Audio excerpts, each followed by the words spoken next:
For over 4 decades, the US has used economic sanctions against Iran, hoping to weaken its economy and limit its power. But what if I told you that these sanctions have quietly hit home as hard, if not harder, than their intended target? Let's rewind.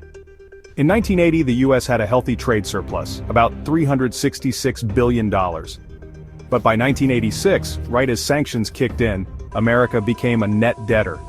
Fast forward to 2025, and our national debt sits at a staggering $37 trillion. Years of trade restrictions, shaken investor confidence, and fiscal deficits all played a part. Sanctions weren't the only factor, but they definitely made the climb steeper. Now let's talk jobs and trade. Between 1995 and 2012, Iran sanctions cost the US, conservatively, up to $175 billion in lost exports. That is real money. And real people, up to 279,000 jobs lost in 1 year alone, according to estimates.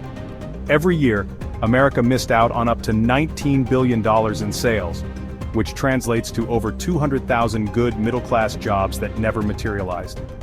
And allies like Germany, Italy, and France, they lost tens of billions too, just between 2010 and 2012. But the blowback doesn't stop there. American companies now face a risky supplier label. Why buy US tech if there's a chance sanctions could cut you off overnight? European banks have paid billions in fines just for doing business with Iran. And as a result, some countries are ditching the dollar for alternative systems, chipping away at America's financial dominance. So after decades of maximum pressure, has it worked? Tehran's found new partners and new markets, think China, Russia, and barter deals. The world is moving on, often not in our favor.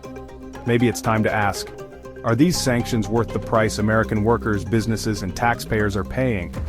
The costs are real and they're mounting. For policymakers, it's time for a serious rethink.